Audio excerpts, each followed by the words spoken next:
Welcome back to city news.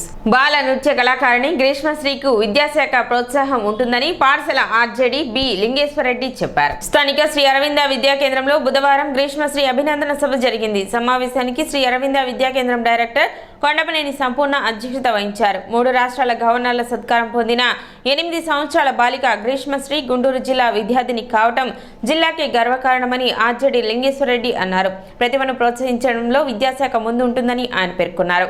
కేవలం 4వ తరగతి చదువుతూ కూచిపూడి నృత్యంలో విశేష ప్రతిభ చూపిన గ్రీష్మశ్రీను ఆయన సత్కరించారు. సినీ దర్శకుడు దిలీప్ రాజా మాట్లాడుతూ ప్రోత్సాహం ఉంటే గమ్యం చేరడం ఎంత మాత్రం కష్టం కాదని గ్రీష్మశ్రీ నిరూపించిందన్నారు. ప్రతిభకు ప్రోత్సాహం తోడైతే విజయం అంచనా విద్యార్థులు అధిరోహించగలరని ఆయన తెలిపారు. కార్యక్రమంలో ప్రధానోపాధ్యాయులు ఆర్ నిర్మలా కుమారి, నందిపాటి శివకుమారి, పాఠశాల secretary why Mohan Rao, K సంధ్య పాల్గొనగా మండల విద్యాశాఖ అధికారులు ఎం లక్ష్మీనారాయణ, జయంతి బాబులు పర్యవేక్షించారు. రోటరీ క్లబ్ తరపున ఈదర పూర్ణచంద్, సినీ నటులు వేమూరి విజయభాస్కర్, మన్నే సత్యనారాయణ, వెంకీ రామన్లు గ్రీష్మశ్రీను సత్కరించారు. కంపల్సరిగా అభినందన సభ ఇక్కడ తెనాలి ఏర్పాటు చేస్తున్నామంటే అలాగే అని మరి ఆయన పిలుపు మేరకు ఆ చిన్నారి సంబంధించి అభినందన సభకు రావడం జరిగింది. ముఖ్యంగా మరి చూసాం, అమ్మాయి పర్ఫార్మెన్స్ చూసిన తర్వాత ఒక వెల్కమ్ డ్యాన్స్లో నిజంగా ఎంత చక్కగా అభినయంగా అమ్మాయి చేస్తుందో ఒకసారి మనము అందరం కూడా గ్రహించవలసి ఉంటుంది. ఎందుకంటే అంటే పిల్లలను ఏ విధంగా చిన్నతనం నుంచే ఒక కార్యక్రమాలకు ఏ విధమైనటువంటి కార్యక్రమాలు ఇప్పుడు చెప్పారు సార్, ఎంకరేజ్మెంట్ ప్రోత్సాహం అనేది ఉంటే ఎంత దూరమైనా వెళ్ళొచ్చు అని. ఆ విధంగా ముఖ్యంగా తల్లిదండ్రులకు ప్రత్యేక అభినందనలు తెలియజేయాలి. ఒక స్పోర్టివ్తో ఆ అమ్మాయిని ఆ విధంగా మరి తీర్చిదిద్ది ఉన్నారు. ఆ డ్యాన్స్ మాస్టర్ కానీ ఆమె టీచర్ కానీ అందరికి కూడా ప్రత్యేకంగా అభినందనలు తెలియజేస్తూ, అంటే మన ఇన్స్టిట్యూషన్ ఏం చేస్తుంది, ఏ విధమైన పద్ధతులు పాటిస్తుంది అనే దానిపైన, పిల్లల్ని ఏ విధంగా తయారు చేస్తున్నాం అనే దానిపైన సమాజంలో తీసుకెళ్లడంలో, ఇంటింటికి వెళ్ళి చెప్పడంలో తప్పు లేదు. కాబట్టి ఆ విధంగా చెప్పడంతో పాటుగా నూతన జ్ఞానానికి సంబంధించి ప్రస్తుతం అందిస్తున్న సమాజం ఏ విధంగా ముందుకెళ్తుందనే దానిపైన ఫోకస్ చేయవలసి ఉంటుంది. మీ జీవితంలో ఎవరైనా సరే you have to find out for ఎవరైతే మీకు ఎంకరేజ్మెంట్ ఇస్తారో, మిమ్మల్ని జీవితంలో ఎంకరేజ్ చేస్తారో వాళ్ళ కోసం మీరు ఎత్తుక్కుంటే మీ టార్గెట్ ఏదైతే ఉందో ఆ టార్గెట్ని మీరు అచీవ్ చేయగలరు. Actually what I have done is that, Greeshmasri విషయంలో నేను ఏదో కాలేజీ ఫంక్షన్కి వెళ్ళా, ఒక గెస్ట్గా వాళ్ళు పిలిస్తే వెళ్తే అప్పుడు ఆమె అక్కడ పెర్ఫార్మెన్స్ చేస్తే చూసా. ఆ చిన్నపిల్ల కళ్ళు, అభినయం, నేను ఐ వాజ్ చాలా ఇమ్మీడియట్గా బాగా రెస్పాండ్ అయ్యాను. నేను ఆ అమ్మాయి ఎక్స్ప్రెషన్స్ చూసి వెంటనే అమ్మాయికి ఆ రోజునే అనౌన్స్ చేశాను. నేను అదే డయాస్ మీద ఈ అమ్మాయికి తప్పనిసరిగా నేను త్వరలో గవర్నర్ గారి దగ్గరికి తీసుకెళ్తానని. అలాగే కర్ణాటక జనరల్గా రాజ్భవన్లో ఈ నృత్యాలు, కూచిపూడి, భరతనాట్యం ఉంది రాజ్భవన్లో చేయనివ్వరు. రాజ్భవన్ కల్చరల్ మీట్లో చేయనిస్తారు.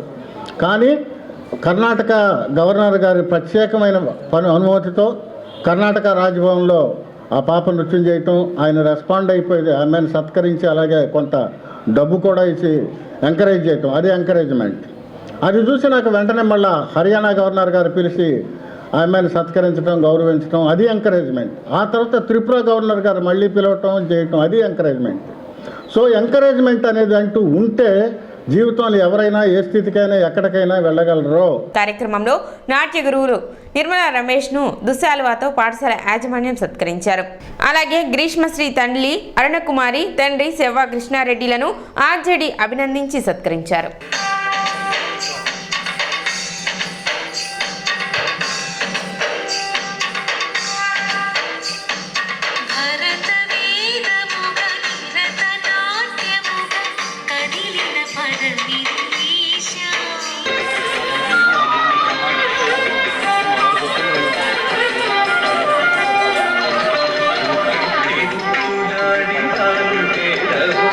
రోజు కూడా పాప స్కూల్ అయిపోయినాక, స్టడీ అవర్ కూడా అయిపోయినాక వెళ్తుందట డాన్స్కి 2 hours. ఇప్పుడు మాకు అంతకుముందు ఇద్దరు ముగ్గురు పిల్లలు ఉన్నారు. స్కూల్ అవగానే వెళ్ళిపోయేవారు. ఏ రోజు వరకు ఆ రోజు చేసేవారు కాదు. మేము చెప్పామన్నమాట, ఇటు అమ్మాయి అంత శ్రద్ధగా చిన్నప్పుడే అటు డాన్స్ని ఇటు స్టడీ అవర్స్ చదువుని నెగ్లెక్ట్ చేయకుండా చాలా మంచి స్టూడెంట్ కూడా క్లాస్లో కూడా. ఆ విధంగా ఆ పాపని మన నిర్మలా రమేష్ గారు ఇంత చిన్న వయసులోనే అంత ప్రావీణ్యత సంపాదించేలా కృషి చేశారంటే ముందుగా నిర్మలా రమేష్ గారిని మనం అభినందించాలి. ఆ తర్వాత పాపకి ప్రోత్సాహం ఇచ్చినటువంటి తల్లిదండ్రుల్ని మనం అభినందించాలి.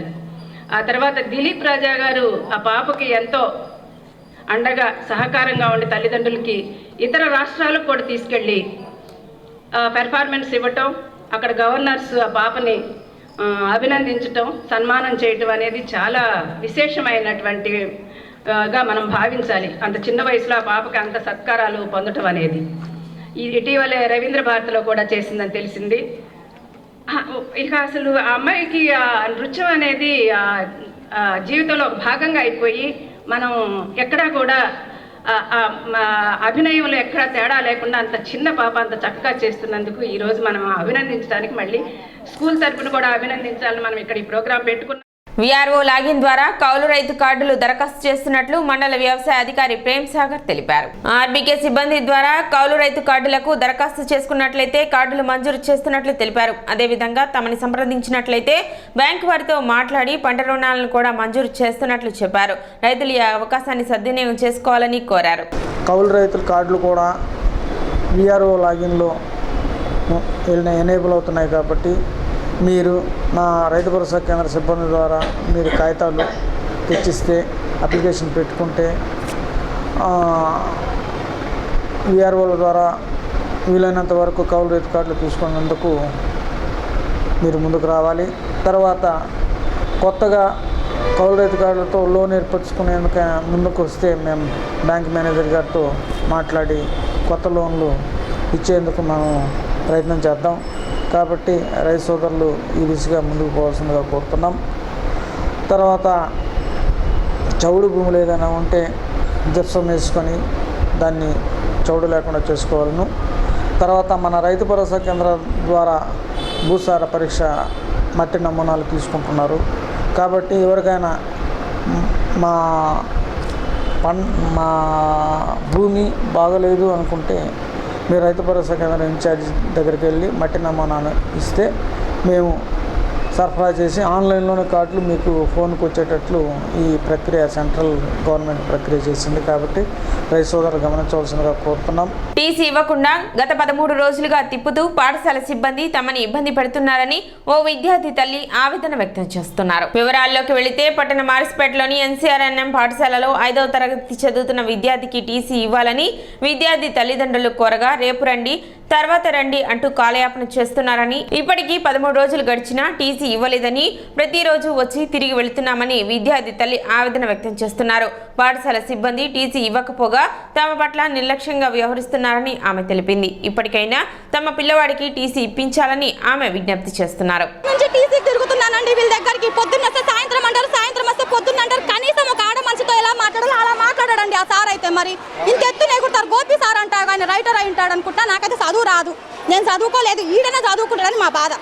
ఇంత ఎత్తున ఎగిరి మాట్లాడితే మేమేం సమాధానం చెప్తానండి? ఒక ఆడదాన్ని నాకు సమాధానం చెప్పగలుగుతానా? పోనీ అలాగే తిన్నాక మాకు ఒక మాట చెప్పమనండి. ఏమని? అమ్మ మీకు బుక్కులు రాలేవు, లేదా టీసీకి టైం పట్టింది, 10 రోజుల తర్వాత రమ్మనండి, నేను వస్తాను. బండి మానేసాం, పని మానేసాం. ఉదయం వస్తే సాయంత్రం రమ్మంటారు, సాయంత్రం వస్తే ప్రిన్సిపల్ రాలేదంటాడు, ప్రిన్సిపల్ వస్తే రేపు రాపో అంటారు.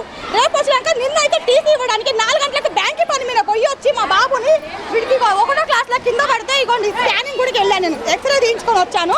ఆ ఎక్స్రేకి వెళ్ళడానికి నేను అడిగా, సార్ నేను హాస్పిటల్కి పోవాలంటే కూడా ఉండు, నాకు బ్యాంకు పని ఉంది అని బ్యాంకు పని చూసుకొని వచ్చి నాకు టీసీ ఇచ్చాక ఇటువంటి టైం కూడా ఉంది. ఈ టైంకి వెళ్ళాను నేను నిన్న హాస్పిటల్కి, వాడికి చెయ్యి ఇరిగింటే దాంట్లో డ్యామేజ్ లేదని వచ్చింది కాబట్టి నా అదృష్టం బాగుంది. ఇంకేమన్నా అయితే పిల్లనైనా పట్టించుకుంటున్నావా? నువ్వు ఇక్కడ వేసుకొని పడుకున్నా, పిల్లల్ని తీసుకున్నా, ఒళ్ళో పడుకోబెట్టుకున్నా. ఈ నేను కనీసం మీ బాబుకి ఏమైందని కూడా అడగలేదు వాళ్ళు. ఇక్కడ మేము పడుకోబెట్టుకుంటుంటే వాళ్ళంటారు మీకు ముందు చెప్పాలంటే మాకు అడగడం తెలియదు, మీరైనా చెప్పాలి. మేము తినకపోతే మీరు చెప్పండి, మీరు నాకు ఇది కాదు ఇదని నేను అడిగితే మీరు సమాధానం చెప్తే మేము మిమ్మల్ని అప్పుడు కూడా మేము ఇలా మాట్లాడింటే మీరు నన్ను అడగండి. నేను 13 రోజుల నుంచి తిరిగి నాకు ఇసుకు పుట్టిందండి. ఇప్పుడు కూడా ఏంటి తిరగంగా ఆ టీసీ నిన్ను ఇస్తే ఇప్పుడు మళ్ళీ ఏమన్నా నీకు బుక్కులు లేవని తెలుసు. ఇప్పుడు నేను అడిగితే లోపలికి ఏమన్నారు, నేను ఇట్లా అడిగానని బుక్కులు లేవంటున్నారు. మీరు బుక్కులు లేకపోతే రేపు వచ్చి తీసుకుని ఎలా చెప్పారు? నాకు మీకు బుక్కులు లేవు కదా, మరి రేపు వచ్చి తీసుకుని ఎలా చెప్పారు? చెప్పకూడదు కదా. అమ్మ వారం తర్వాత రాను, నేను రాకపోతే నువ్వు అడుగు, నిన్న మనం జురుము చేస్తున్నా అప్పుడు అడుగు నన్ను. ఇప్పుడేమో రేపు రమ్మన్నారు, ఇప్పుడు నేను అడిగేందుకు నాకేమో బుక్కులు లేవని చెప్తున్నారు వాళ్ళు. రాష్ట్ర సాంఘిక సంక్షేమ సచివాలయ మరియు వాలంటీర్ల శాఖ మంత్రిగా డాక్టర్ డోలా బాల వీరాంజనేయ స్వామి బాధ్యతలు చేపట్టారు. వెలగపూడి సచివాలయంలో తన ఛాంబర్లో ప్రత్యేక పూజలు నిర్వహించిన అనంతరం మంత్రి డోలా బాల వీరాంజనేయ స్వామి బాధ్యతలు స్వీకరించారు. గత ప్రభుత్వం సాంఘిక సంక్షేమ శాఖను నిర్వీర్యం చేసిందని, ట్యూషన్ ఫీజులు చెల్లించకపోవడంతో విద్యార్థులు కోర్సులు పూర్తి అయినా సర్టిఫికేట్లు తీసుకోలేని పరిస్థితిలో ఉన్నారని మంత్రి విమర్శించారు. అలాగే ఎన్డీఏ కూటమి ఇచ్చిన హామీ మేరకు జూలై 1న లబ్ధిదారుల ఇంటి వద్దకే సామాజిక పింఛన్ను సచివాలయ ఉద్యోగుల ద్వారా అందించనున్నట్లు మంత్రి బాల వీరాంజనేయ స్వామి స్పష్టం చేశారు. ఈ సందర్భంగా మంత్రిని పలువురు ప్రముఖులు, అధికారులు అభినందించారు. 2014-19 ముందు తెలుగుదేశం ప్రభుత్వంలో నారా చంద్రబాబు నాయుడు గారు ముఖ్యమంత్రిగా ఉన్నప్పుడు కొన్ని గురుకుల పాఠశాలలో అదనంగా సీట్లు ఇవ్వడం జరిగింది. గత ప్రభుత్వంలో జగన్మోహన్ రెడ్డి ముఖ్యమంత్రిగా ఉన్నప్పుడు ఈ గురుకుల పాఠశాలలో సీట్లు రద్దు చేశారు. అదేవిధంగా వసతి నిర్వహణ రుసుము కింద ఎంటీఎఫ్ కింద మొత్తం 23-24 వరకు ఉన్నటువంటి బకాయిలు 895 కోట్ల రూపాయలు ఉన్నాయి. అంతేకాకుండా ఎస్సీ విద్యార్థులకు వచ్చేసి 20.171 కోట్ల రూపాయలు, 90 కోట్ల రూపాయలని బకాయిలుగా ఉన్నాయి. హాస్టల్స్ ఫీజులో 20.71 కోట్ల రూపాయలు పెండింగ్ ఉండడం జరిగినాయి. రేపు 1వ తేదీన మా ప్రభుత్వంలో 1000 రూపాయలు పెన్షన్ పెంచుతామని చెప్పాం. దాంతోపాటు మేము ప్రకటన చేసినప్పటి నుంచి నెల 1000 రూపాయలు ఎక్కడ బకాయి అరియర్స్ కూడా కలిపి 1వ తేదీ 7,000 రూపాయలు ప్రతి ఒక్క లబ్ధిదారుడికి అందిస్తున్నాం. ఇక్కడ ఎవరో కూడా మేము తొలగించడం లేదు. రెండోది ఈ లబ్ధిదారుల పంపిణీ కూడా సచివాలయం ఉద్యోగస్తుల ద్వారా పంపిణీ చేయబోతా ఉన్నాం అని చెప్పి మీకు తెలియజేస్తాం. గుంటూరు జిల్లా కలెక్టర్గా ఎస్ నాగలక్ష్మి బాధ్యతలు చేపట్టారు. ఇటీవలే ప్రభుత్వం ఐఏఎస్లను బదిలీ చేయడంతో విజయనగరం కలెక్టర్గా ఉన్న ఆమె గుంటూరు జిల్లా కలెక్టర్గా నియమితులయ్యారు. ప్రతిష్టాత్మకమైన గుంటూరు జిల్లాకు తనను కలెక్టర్గా ప్రభుత్వం నియమించడం పట్ల సీఎం చంద్రబాబుకు నాగలక్ష్మి కృతజ్ఞతలు తెలిపారు. జిల్లాను ప్రగతి పదంలో నిలిపేందుకు అందరినీ కలుపుకొని పనిచేస్తానని చెప్పారు. ఈ సందర్భంగా జేసీ రాజకుమారితో పాటు ఇతర అధికారులు కలెక్టర్ను సత్కరించి అభినందించారు. ప్రజలకి కూడా వాళ్ళకి ఏదైనా సమస్యలు ఉన్నా, ఫిర్యాదులు ఉన్నా ఎప్పుడు కూడా మనకి ఆఫీషియల్ ఫోన్ ద్వారా కానీ, మెయిల్ ద్వారా కానీ ఆఫీస్లో కూడా అందుబాటులో ఉంటానని తెలియజేయించున్నాను. నాకు ఈ అవకాశం ఇచ్చిన రాష్ట్ర ప్రభుత్వానికి, తర్వాత గౌరవ ముఖ్యమంత్రి గారికి ధన్యవాదాలు తెలుపుకుంటూ, నేను ముందు పనిచేసిన జిల్లాలోనే మళ్ళీ కలెక్టర్గా పనిచేయడానికి అవకాశం వచ్చిన దానికి నేను చాలా సంతోషిస్తున్నాను. గుంటూరు అనేది మనకు అమరావతి ఉంది కాబట్టి చాలా ఇంపార్టెంట్ ప్రాంతము. సో ఈ అవకాశం నాకు ఇచ్చిన దానికి చాలా సంతోషంగా ఉంది, గర్వంగా కూడా ఉంది. అదే రకంగా ఈ పెద్ద బాధ్యత కాబట్టి రెస్పాన్సిబుల్గా చేయాలనే ఉద్దేశంతో ఖచ్చితంగా చేద్దామనే ఉద్దేశంతో అగ్నిపథ్ పథకాన్ని తక్షణమే రద్దు చేయాలని ఏఐవైఎఫ్ డిమాండ్ చేసింది. ఈ మేరకు శంకర్ విలాస్ సెంటర్లో నిరసన కార్యక్రమం చేపట్టింది. దేశ రక్షణను పనంగా పెట్టే అగ్నిపథ్ పథకాన్ని వెంటనే రద్దు చేసి పాత పద్ధతిలోని ఆర్మీ రిక్రూట్మెంట్ జరపాలని ఏఐవైఎఫ్ నేతలు షేక్ వలీ, జంగాల చైతన్య డిమాండ్ చేశారు. దేశ రక్షణ వ్యవస్థను సైతం ప్రైవేటీకరణకు పూనుకోవడం ప్రధాని మోడీ ప్రభుత్వానికే చెల్లిందని మండిపడ్డారు. దీనికి నిరసనగా శంకర్ విలాస్ సెంటర్ నుండి పోస్టాఫీస్ వరకు నిరసన కార్యక్రమం చేపట్టారు. అగ్నిపథ్ పేరుతో దేశ సేవకై ప్రాణాలు సైతం త్యాగం చేసి ఆర్మీలో జాయిన్ అవుతా ఉన్న యువతులకి నరేంద్ర మోడీ గారు కేవలం 4 సంవత్సరాలు మాత్రమే కాంట్రాక్ట్ పద్ధతిలో ఆ యొక్క ఉద్యోగం ఇస్తా ఉన్నారు. ఆ 4 సంవత్సరాల తర్వాత వాళ్ళ భవిష్యత్తు ఏంటని అఖిల భారత యువజన సమాఖ్యగా మేము అడుగుతా ఉన్నాము.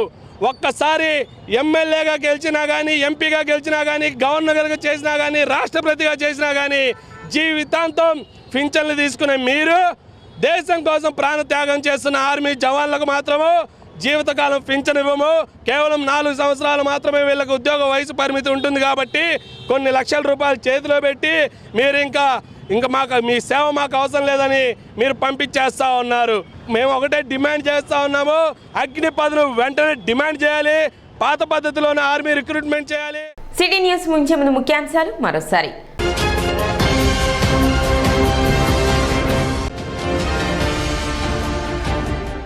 అంతర్జాతీయ మాదక ద్రవ్యాల వినియోగం మరియు అక్రమ రవాణా వ్యతిరేక దినోత్సవం సందర్భంగా మండల న్యాయ సేవాధికార సంస్థ ఆధ్వర్యంలో న్యాయ విజ్ఞాన సదస్సు.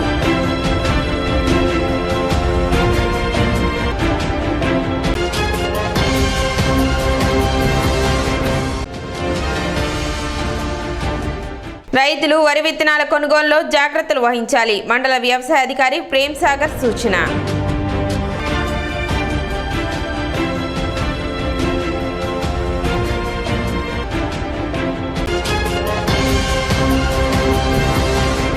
సిటీ న్యూస్ ఇంతటితో సమాప్తం. నమస్కారం.